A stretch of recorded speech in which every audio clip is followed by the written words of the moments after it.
내 아이가 게임에 관심이 많다, 게임을 좋아한다, 게임을 잘한다 그러면 저는 기뻐하겠어요. 미래 세대에 얘는 훌륭히 적응할 것 같다.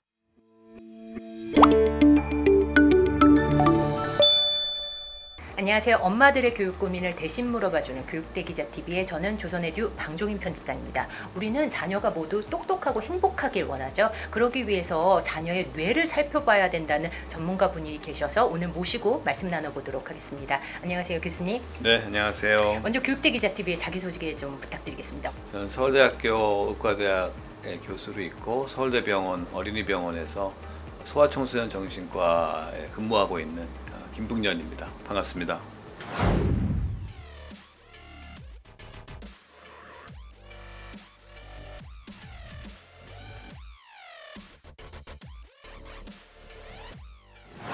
교수님, 많은 부모님이 자녀가 10대가 되면 갑자기 이전과는 달라진 행동들을 한다고 당황해 하시는 경우들이 굉장히 많거든요.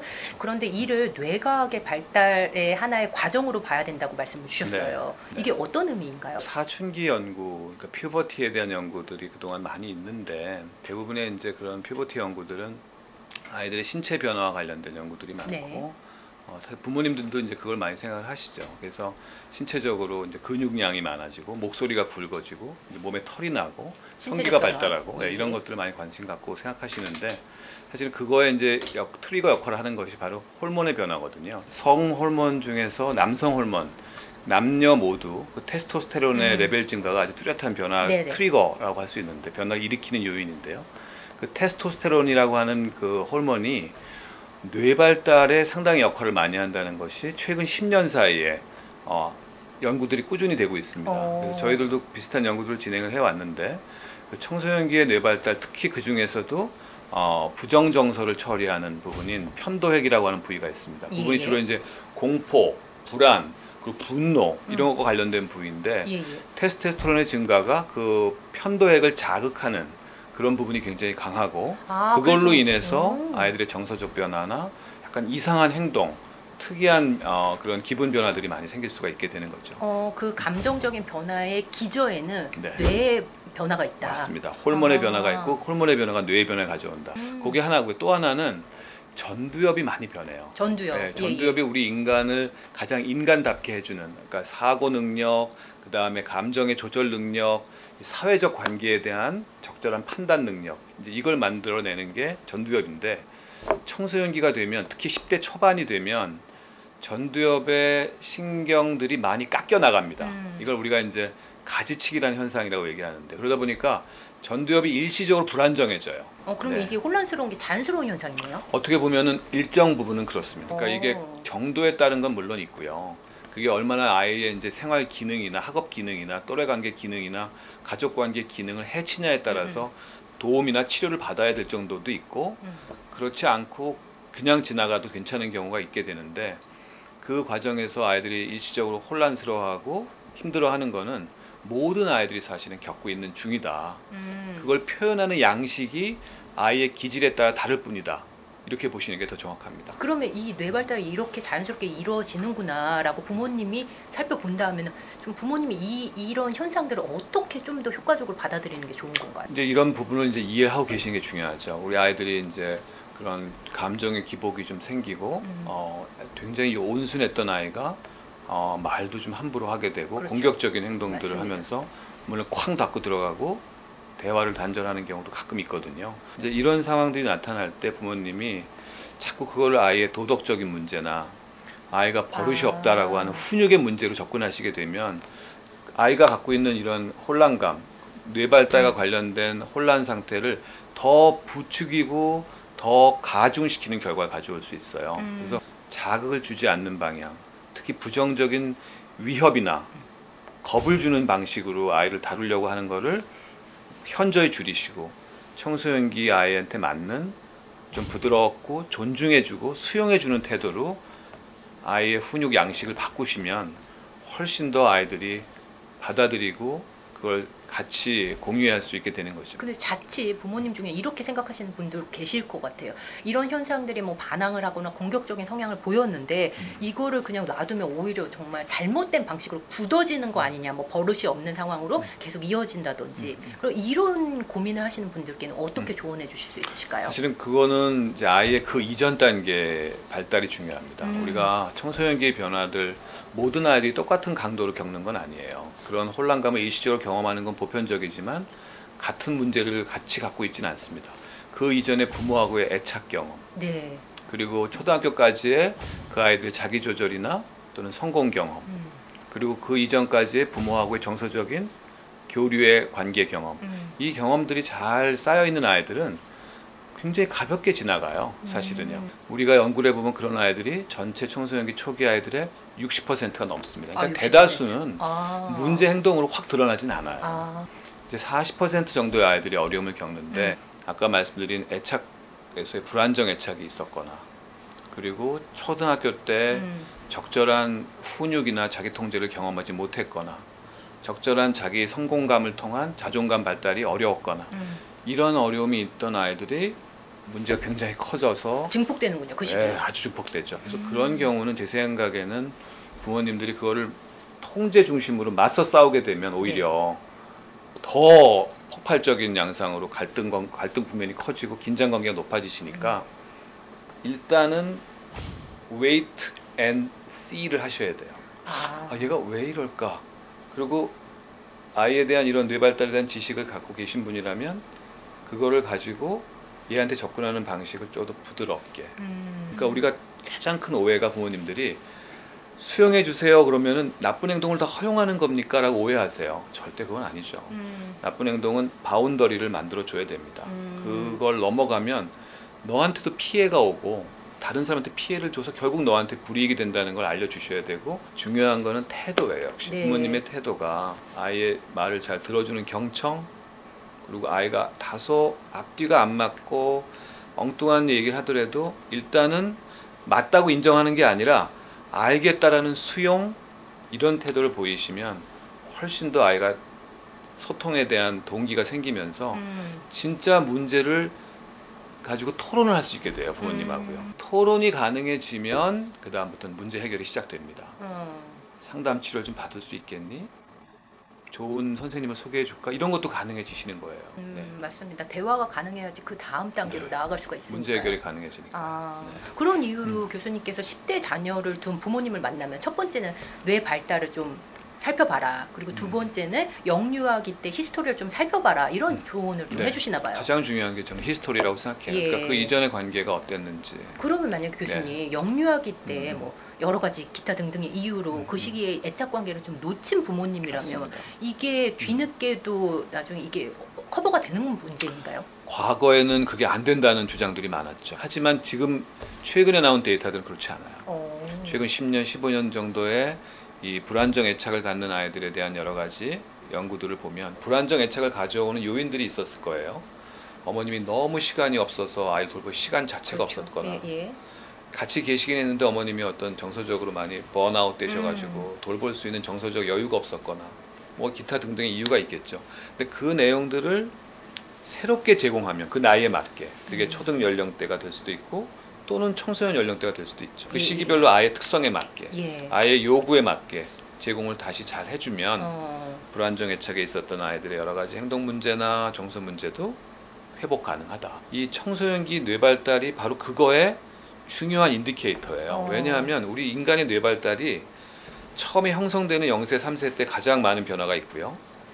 전체 인생에서 가장 중요한 두 번째 변화가 청소년기 때 있습니다. 10대 초반. 10대 초반. 그러니까 여자아이들 같은 경우에는 10살부터 14살 정도까지, 남자아이들은 12살부터 16살까지. 그게 왜 남녀가 다른 건가요? 왜냐하면 여자아이들이 좀 빨리 시작해요. 아. 사춘기 변화에 대한 정서적 변화도 좀 빠르고요. 그리고 이 뇌발달 안에서의 변화도 조금 빨리 시작합니다. 특히 전두엽 변화들이 우리 여성분들이 조금 더 빨리 시작해서. 그렇구나. 근데 어쨌든 그렇게 해서 변화가 있는 그 기간 동안에 제2의 기회다라고 생각하시면 돼요. 그 기간 동안 부모님이 그 이전에 영유아 때건 또는 초등학교 때건 적절한 양육과 훈육을 하지 못하신 부분을 새롭게 제공을 해주시면 관계도 굉장히 더 좋아지고요. 그렇군요. 기회가 네, 있군요. 기회가 있어요. 그리고 아이들의 뇌발달 자체가 변하기 때문에 인지 능력, 조절 능력, 사회성 발달 이런 것도 긍정적인 변화가 그때 많이 생깁니다. 물론 거기에 덧붙여서 창의력이나 아이들이 가지고 있는 아주 고도 사고 능력 같은 것도 확 발전하는 때라서 그때가 완전히 새로운 변화를 만들어낼 수 있는 굉장히 중요한 시기라는 것을 꼭 기억해 주시면 좋겠습니다. 만 10세 이전에 뇌발달이 어느 정도 이루어지는 거라 생각하시는 분들이 굉장히 많으시거든요. 구조적으로는 그렇죠. 구조적으로. 예. 그러니까 구조의 형태가 만들어지는 건 만 5세에서 7세 사이면 거의 완성이 돼요. 하지만 기능은 우리 뇌는 기능이 중요합니다. 네트워크를 새롭게 만들고 연결망들이 새롭게 구성을 하게 되고 전두엽 같은 경우는 10대, 11세부터 가지치기 때문에 필요 없는 것들은 잘라내고 필요한 것들의 네트워크가 더 강화되면서 아주 효율적인 뇌가 되거든요. 이 변화의 시기에 기능적 발달이 정말 놀라울 만큼 놀라운 뇌라고 제가 이제 저희 책에도 이름 붙인 이유가 맞습니다. 정말 놀라울 만큼 변화되는 시기가 이 시기라서 굉장히 아이들의 기능적 뇌 발달은 오히려 저는 10대 이후가 더 중요하다. 왜냐하면 그 변화가 결국에는 성인기 적응을 결정하거든요. 어머님들이 많이 궁금해하시는 부분이 청소년 시기에 특성이 아이마다 좀 다르게 나타나는 부분에 대해서 좀 당황해하시거든요. 예를 들면 우리 집 아이는 여러 가지 뭐 갑자기 반항적이기도 하고 공격적이기도 한데 옆집 아이는 너무 뭐 순종하는 것 같고 말 잘 듣는 것 같고 그럼 우리 아이는 왜 그렇지? 이렇게 생각하시거든요. 그래서 조급해지시는데 이 아이마다 좀 특성이 다르게 나타나는 거는 왜 그런 건가요? 역시 그것도 사실은 이제 아이들이 가지고 있는 여러 그 이전 경험들이 중요한데요. 저는 그 중에 가장 중요한 요인 중에 하나를 기질이라고 생각해요. 기질이요. 그러니까 기질 템퍼러먼트라고 이제 우리 얘기하잖아요. 그러니까 기질이라는 것이 어릴 때 이 아이들이 뭐 어린이집을 가거나 유치원 갈 때 많이 드러나거든요. 어떤 아이는 어린이집 가자마자 막 선생님을 좋아하고 옆에 있는 아이들하고 호기심 있게 접근하고 먼저 말을 걸고 이런 아이가 있는 반면에 어떤 아이는 한참 숨어서 벽 뒤에서 가만히 쳐다보고 선생님이 뭐 하자고 그래도 일단 뭘 하나 좀 지켜본 다음에 천천히 접근하고 누가 먼저 말을 걸어도 입을 딱 닫고 얘기 안 하다가 안전하다는 게 확인되면 그때부터 얘기하는 이제 이런 패턴을 보이는 양쪽 극단의 아이가 있듯이 그 두 아이의 기질은 완전히 다른 거거든요. 맞아요. 형제 자매끼리도 다른데요. 형제 자매끼리 다르죠. 예. 같은 어머니 아버님한테 태어난 아이들조차도 기질이 다릅니다. 맞습니다. 이 기질 요인이 이런 초기의 영유아 시기나 유치원 학령 전기에만 영향을 주는 게 아니에요. 청소년기 발달에 행동 패턴도 굉장히 영향을 많이 줍니다. 겁이 많은 이런 스타일의 아이들이 역시 청소년기 때도 불안 문제가 좀 높아지고요. 좀 잘 어울리고 원만하고 활동적인 아이들은 그렇게 또 풀어가면서 크게 스트레스 안 받고 약간의 혼란감은 경험하지만 굉장히 또 스무드하게 진행하기도 하고요. 잘 참는 아이들이 또 있잖아요. 힘들어 참는 스타일의 아이들이 있습니다. 기질적으로. 그런 아이들은 실제로는 괴로운데 표현을 안 하고 꼭 누르고 있는 거예요. 그러다가 어떤 약한 자극에 탁 반응을 하면 탁 튀어져 나오는 네, 거기서 갑작스럽게 폭발하니까 얘가 왜 이래? 이제 이런 정말 너무 황당한 이런 리스폰스, 반응을 보이는 경우도 있을 수 있어요. 그래서 그런 아이들의 행동 패턴이 어린 시절에 그건 유전적 특성과도 관련되고 초기 환경과도 관련되는 그 기질 요인들이 영향을 주는 것이 상당히 있습니다. 그래서 스무스하게 지나가는 아이들이 아까 60%라고 그랬잖아요. 네네네. 그 아이들은 대개 과거 역을 보면 초기의 기질적인 특성이 비교적 좀 프렌들리하고 아이들과 상호작용도 잘하고 놀이 발달도 좋았고 이런 언어적인 표현도 자신 있게 많이 했고 이제 이런 친구들이 역시 청소년기 때도 크게 어려움 없이 지나가는 경우가 많더라. 좀 겁이 많고 힘든 아이들이 그때 또 불안 문제가 많아지더라.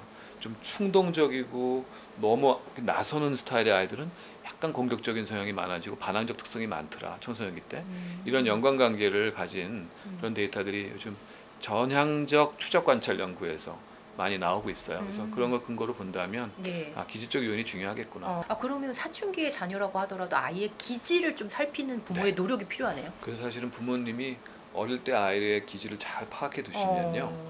그게 오히려 청소년기 때 아이하고 소통을 하거나 아이를 이해해 주는데 아주 중요한 그런 기본 어떤 틀이 되십니다.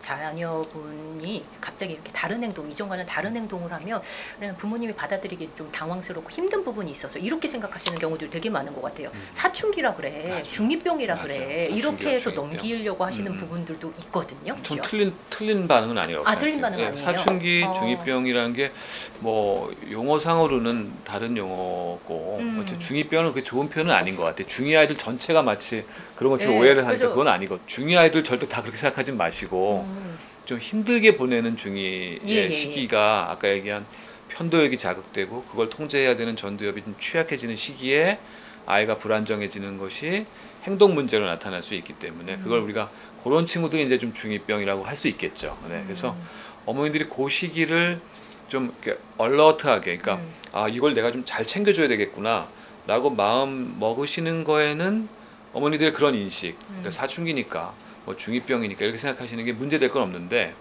이제 제가 걱정하는 건 정신과 의사로서의 걱정하는 건 정신질환의 발병 시기랑 겹치거든요.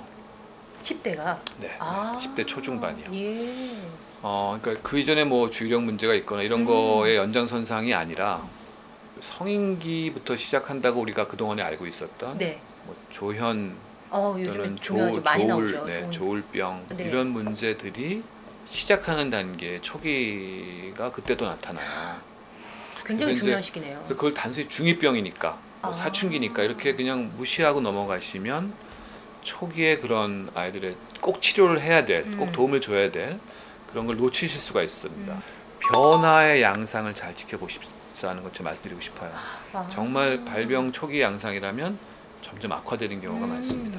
더 힘들어하고 중독 성향이 더 강해지고 공격 성향이 더 늘어나고 우울감이 늘어나고 자해 행동 같은 것도 생기고 뭐 이제 이런 식으로 악화 경로로 몇 달 사이 진행이 된다면 그건 치료 받아야 되겠구나 생각하시는 게 좋고요. 두 번째는 정도예요. 정도.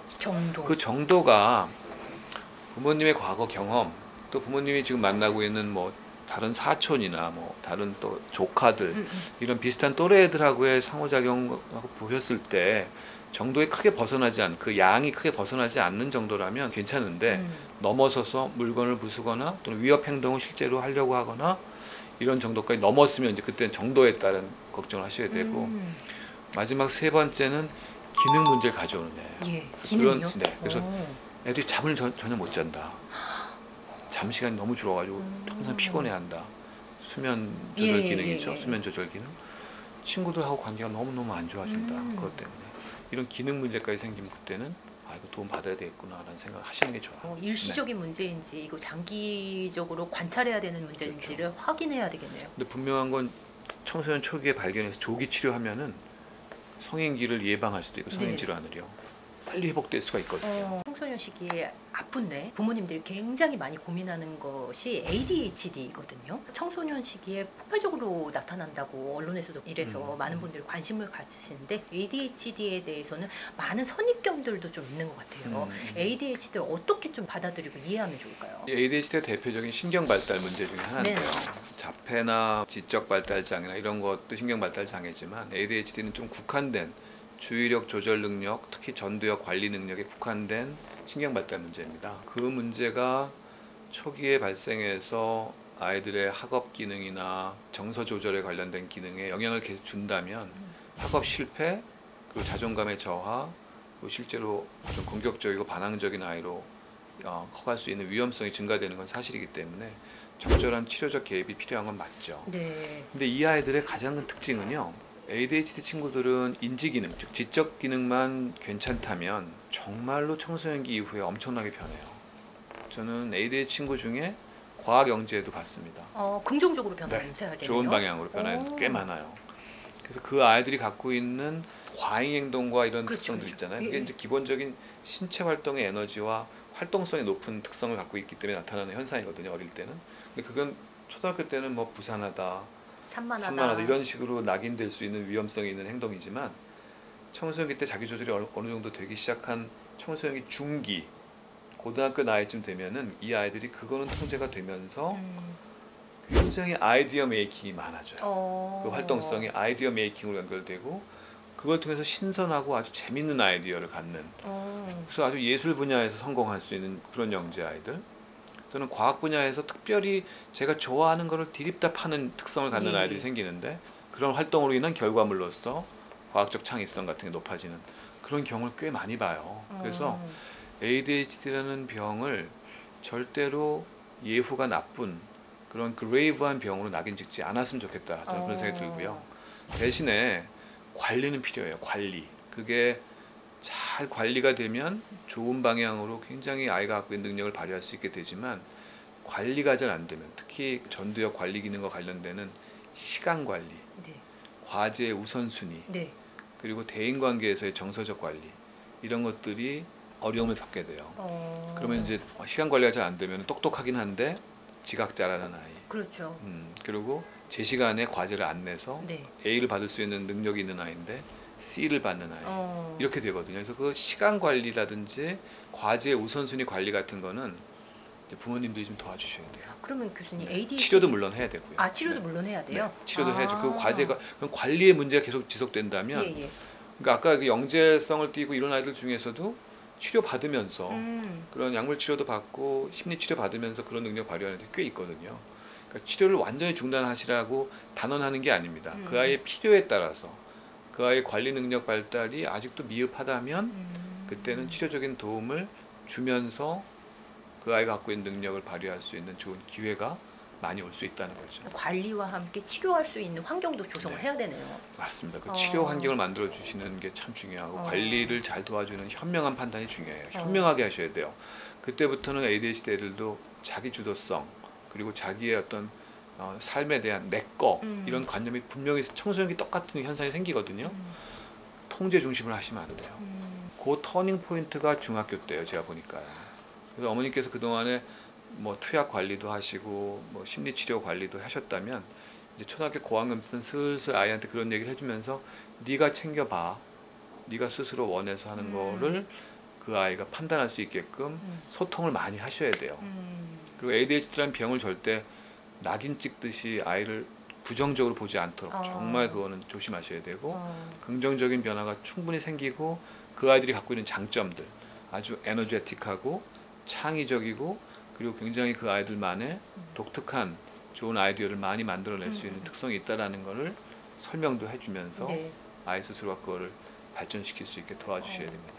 낙인 얘기를 하셨으니까 정신질환이 10대에 이제 성인까지 이어지는 경우들이 있다고 말씀하셨는데 낙인이 무서워서 여러 가지 치료받는 걸 두려워하시는 부모님들도 계시거든요. 뭐 조현병이라든지 이 행동을 그냥 다른 방향으로 해석을 맞아요. 하고 싶어 하시는 부모님들 많으신 것 같아요. 네. 그래서 이 시기를 놓쳐가지고 뒤늦게 후회하시는 부모님들도 좀 계신가요? 충분히 전 이해가 갑니다. 예. 그런 어머님들의 마음이 누구 어떻게 자기 아이한테 그런 마음을 쉽게 가지시겠어요. 네. 그런 게 의심된다고 하더라도 발달장애처럼 초기 18개월부터 이렇게 어떤 사인이 나타나는 호명 반응이 안 되고 네네네. 놀이상호작용이 안 되는 경우도 어머니들께서 인정 안 하시고 초등학교 갈 때까지도 놔두시고 우리 아이가 그럴 리가 없다고 생각하시는 어머니들이 지금도 많이 계세요. 하지만 이제는 달라지고 있어요. 그러니까 이런 정신건강의 문제가 조기에 발견되면 조기 치료가 가능하다. 그리고 조기 치료가 되면 훨씬 더 그 이후에 아이의 적응 상태가 좋아진다는 거에 대한 광범위한 인식들이 생기시면서 이제 어머님들이 정말 18개월에 데리고 오세요. 그럼 걱정됩니다. 물론 그 아이들 중엔 아니에요 어머니 걱정 안 하셔도 돼요 이런 경우도 꽤 있어요. 저도 행복하죠 그런 얘기 할 땐 정말로. 근데 그때부터 뭔가 도움을 줘야 될 아이도 분명히 있고요. 그만큼 이제는 낙인의 문제는 점진적으로 줄고 있다고 저는 생각을 해요. 많은 부모님들이 뇌 발달하면 가장 관심 있어 하실 부분이 공부하는 뇌 쪽인 것 같아요. 공부하는 그러시겠죠. 뇌를 청소년기에 많이 만들고 싶어 하시거든요. 네. 그것도 이제 부모님의 도움으로 어느 정도 이루어지는 부분인가요? 공부를 잘한다는 게 과연 어떤 걸까를 보시면 그러니까 인지적인 특성들과 관련된 게 있어요. 인지적 특성들이라는 건 크게 주의 집중력에 그렇죠. 영향을 많이 받고요. 그리고 기억 능력이나 언어적인 학습 능력 이런 부분에 영향을 많이 받습니다. 왜냐하면 읽고 쓰고 그걸 외우고 암기해서 다시 표현하고 이런 능력들이 중요하니까요. 최근에는 수리 연산과 관련된 그런 수리적 능력도 중요하죠. 그래서 이런 기초적 인지 능력이 안정적으로 발전되는 게 학습에 중요하고 그걸 발달시키는 뇌가 중요한 역할을 한다. 맞는 말이에요. 근데요. 정말 공부 잘하는, 그러니까 정말 공부 잘하는 게 기본적으로 공부 잘하는 아이들의 그 특성은 그건 50%밖에는 설명을 못해요. 그럼 나머지 50%가 뭘까요? 그게 중요해요. 그게 부모님들이 해줄 수 있는 거예요.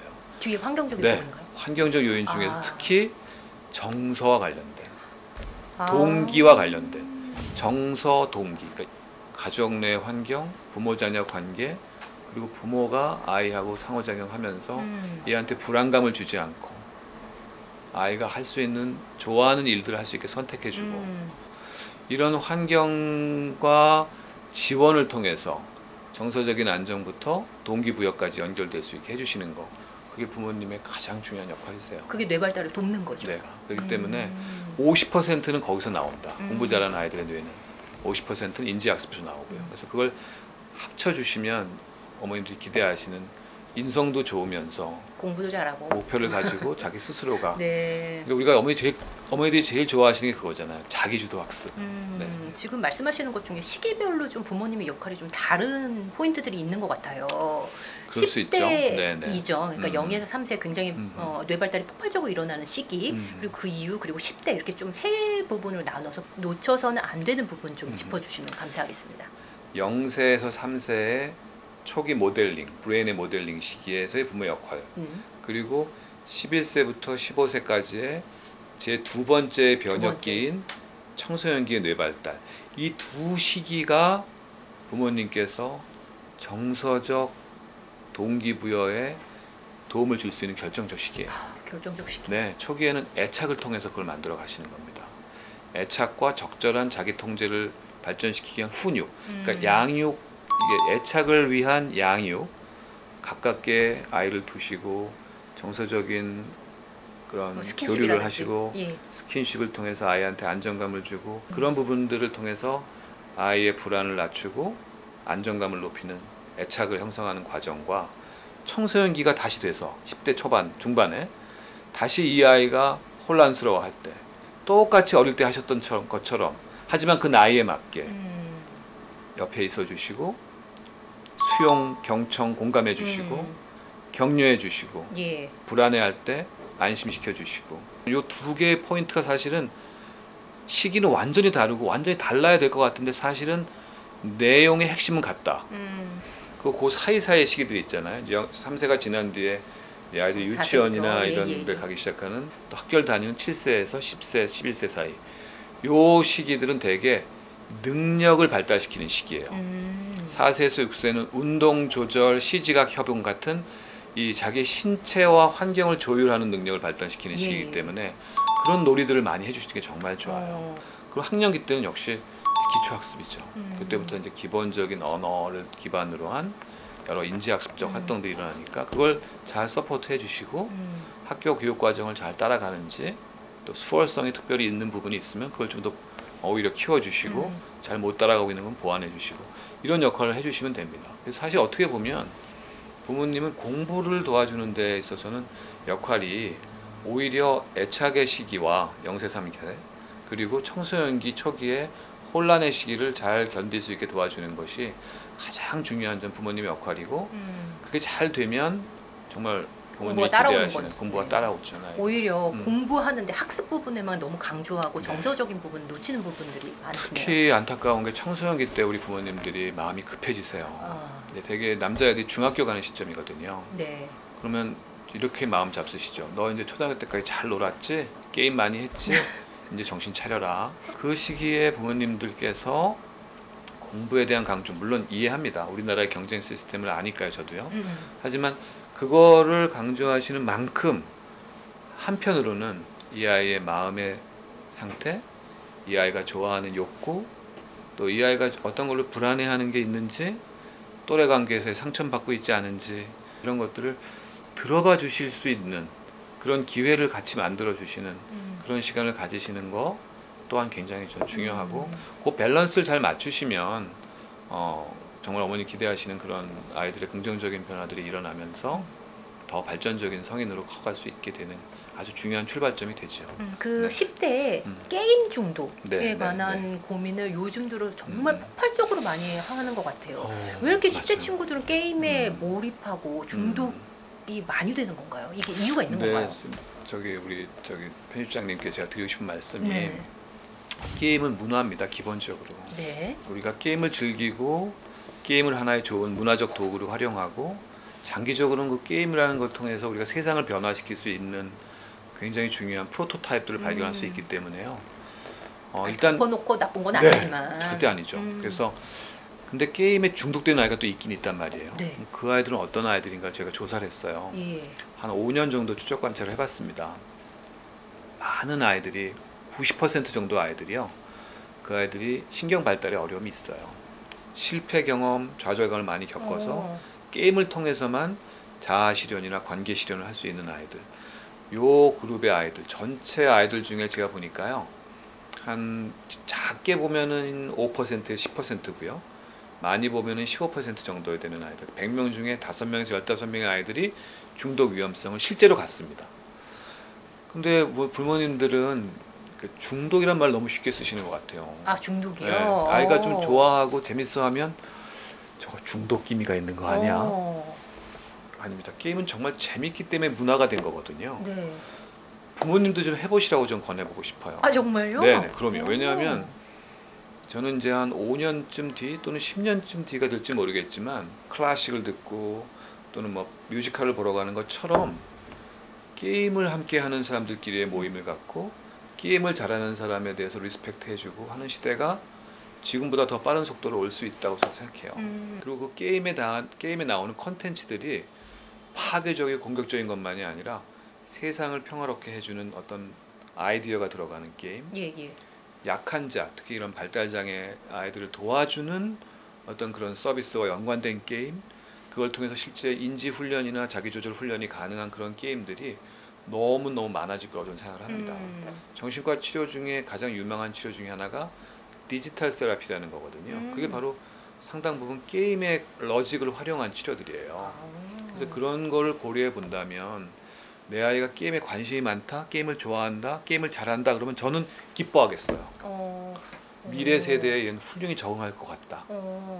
그런데 교수님, 네. 대부분 어머님들이 고민하시는 부분은 그렇게 좋아하고 긍정적인 부분이 아니라 얘가 통제를 못하는 부분을 고민하시거든요. 그렇죠. 그게 이제 10대 초반에 아까 얘기한 그 변화들, 혼란기랑 겹치니까 예, 그래요. 예, 예, 예. 그러다 보니까 게임이라는 새로운 자극에 확 몰입돼서 그렇죠, 그렇죠. 다른 현실적인 적응을 잠깐 놓칠 수가 있는 거예요. 네네네. 그것도 일시적이다. 아, 그것도 아까 일시적이에요? 5년 팔로업 얘기했잖아요. 저희가 어. 5년 추적 관찰 해보니까요. 그런 신경 발달 문제가 있는 아이들은 지속성이 좀 있어요. 문제가요. 하지만 그런 문제가 없는 아이들은요. 벌써 1년도 안 돼서 마스터하고 그 게임을 재미없어요. 그리고 정말요? 자기 거 하고 싶어요. 그 게임에서 배운 지식들이 또 그때 활용도 돼요. 심지어는. 그러면은 그때 많은- 만났던 사람들이 예. 네트워크를 만들어서 같은 일을 함께하는 훌륭한 동호회를 만들기도 하고요. 그러면은 많은 어머님들이 아이가 거기에 완전히 빠지지 못하고 그냥 찔떡찔떡 하게끔 해서 문제인 건가요? 계속 저는 이제 그렇다고 생각해요. 2, 3년 통제를 동안 계속 자꾸 하잖아요. 통제를 너무 많이 하다 보니까 아이들이 확 몰입할 시간을 뺏는 거예요. 아까 얘기한 대로 신경 발달 문제가 있는 아이들은 중독 위험성이 명확하게 있고 그런 애들은 치료도 해야 되고 관리도 해야 되는 건 맞아요. 하지만 정말 대다수의 한 90% 가까이 되는 일반적인 청소년들은 게임에 몰입하는 시간을 갖다가도 벗어나고 그걸 통해서 한 단계 더 인지적인, 시지각적인 자기조절의 능력들을 발달시키는 애들도 많아요. 그렇기 때문에 만약에 우리 사회가 이렇게 경쟁적인 이런 학업 중심의 사회가 예, 예. 아니었다면 저는 게임 문제가 이렇게 두드러지지 않았을 거라고 아, 생각해요. 저는 그건 100% 공감합니다. 그렇죠. 네, 왜냐면은 대부분 학습에 굉장히 관심이 있는데 친구들이 뭐 중학교, 고등학교 맞아요. 때 그때 학습을 더 해야 되는데 부모님의 욕심에서는 그렇죠. 근데 그 시간에 게임을 하니까 이게 더 맞아요. 갈등이 더 통제가 되는 되고 거예요. 예. 더 갈등이 생기고 그것 때문에 아이들은 오히려 게임에 충분한 시간도 쓰지도 못하고 부모하고의 텐션은 올라가니까 정서적으로 불안정해지고 정서적으로 불안정해지니까 동기부여가 안 되고 동기부여가 안 되니까 오히려 공부를 더 안 하게 돼버려요. 그러니까 부모님이 기대하시는 게 이 아이가 자기주도 학습을 잘하는 동기부여가 되는 그런 아이라고 아까 말씀드렸잖아요. 근데 오히려 그거를 통제 중심의 게임 통제를 너무 강하게 하시다 보면 게임도 아이가 제대로 하지도 못하고 자기 통제력도 기르지도 못하고 나중에는 자기 주도성, 동기부여도 떨어지는 가장 어떻게 보면은 힘든 아이가 될 수도 있어요. 원래 그런 아이가 아니었는데. 예. 그럼 교수님 만약에 이게 10대 같은 경우에는 이렇게 몰입한 다음에 한 단계 업그레이드 될 수 있는 기회가 있다고 하셨는데 만약 요즘 들어서 게임을 하는 연령이 굉장히 낮아지고 있잖아요. 그렇죠. 유아 초등학생들도 뭐 게임을 스마트폰 보고 네, 게임하는 경우도 있거든요. 이 친구들도 마찬가지인가요? 저는 게임 컨텐츠가 아주 중요하다고 생각해요. 아, 어떤 걸 하느냐. 네. 게임 컨텐츠에 대해서는 관리를 해야 됩니다. 아, 청소년 친구들이 성인물 컨텐츠 접근하는 건 통제하는 게 맞아요. 특히 그 사행성을 조장하는 것들, 네, 네. 비용을 많이 들여야 되는 문제들을 일으키는 것들은 통제하는 게 맞습니다. 그런 거는요. 근데 모든 게임이 그렇지는 않고요. 영유아 시기 때 3세 이전에는 사실은 이 미디어를 노출하는 걸 줄이셔야 돼요. 아까 얘기한 대로 애착에 방해가 되고요. 하지만 초등학교 연령대쯤부터는 게임에 노출되는 건 나쁘지 않아요. 대신에 그 나이에 맞는 거, 그 나이에 맞는 사회성을 기를 수 있는 어떤 그런 모티브를 가진 게임들, 인지 발달에 도움이 되는 그런 뭐 닌텐도 같은 게임도 나쁘지 않아요. 근데 닌텐도를 가지고 저희가 우리 아이 그때 제가 외국 나가 있을 때 초등학교 때인데 같이 했는데 그 수학 문제 푸는 거 있었거든요. 네. 맨날 제가 그때 꼴찌해가지고 아빠 바보 이런 얘기 많이 들었는데 그때 기분 나빴죠. 내가 그때 게임을 해야 되나 그때 그런 생각 그때 했었는데 우리 아이 네. 닌텐도를 하루에 2시간씩 하니까 기가 막히게 수학 문제를 풀더라고요. 근데 나는 계속 새로운 문제를 만나는 느낌이니까 그런 격차가 우리가 세대별로도 많이 생기고 있는 거예요. 게임 그렇죠, 노출이 그렇죠, 그렇죠. 되냐 안 되냐. 그래서 저는 부모님들도 우리 중년의 부모님들도 게임을 좀 하시라고 좀 권해드리고 싶어요. 대신에 우리 부모님들한 취향에 맞는 게임 하시면 돼요. 뭐 청소년 게임을 다 하려고 하시면 재미도 없고 그 문턱을 못 넘어가니까 하지도 못하고요. 근데 우리한테 맞는 게임들 많이 나오고 있거든요. 네. 끝으로 오늘 좋은 말씀 많이 해주셨지만 폭발적으로 발달하는 이 시기에 부모님들이 이를 바라보는 자세 내지는 도와줄 수 있는 부분에 대해서 마지막으로 강조하고 싶은 부분이 있으면 덧붙여 주시면 감사하겠습니다. 네. 저는 부모님들이 좀 걱정보다는 사실은 호기심과 기대를 좀 많이 가졌으면 좋겠어요. 아, 우리 애가 어떻게 달라질까? 얘가 그동안 힘들었었는데 좀 더 개선될 수 있지 않을까? 이런 기대. 또 우리 아이가 이런 특성이 있는데 이 특성을 또 어떻게 발현할까 하는 그런 호기심. 사실은 그런 부분들이 아이의 발달에 더 도움이 되는 부분들이거든요. 그래서 아이한테 호기심이 생기면 우리가 이제 알아가고 싶은 마음이 생기고 알아가고 싶으면 자꾸 만나서 얘기하고 싶고 그렇죠. 소통하면서 이해하게 되잖아요. 그런 과정을 통해서 우리 요 시기 때 아이들의 그 잠깐 혼란스러운 요 시기를 잘 극복할 수 있도록 도와주시고 새로운 변화를 이뤄낼 수 있게 그래서 놀라운 뇌라고 하는 그 변화를 경험하실 수 있으시면 참 좋을 것 같아요. 네, 오늘 김북년 교수님의 말씀이 10대 자녀를 둔 학부모님들에게 많은 조언이 되셨을 것 같습니다. 장시간 귀한 말씀 감사합니다. 네, 감사합니다.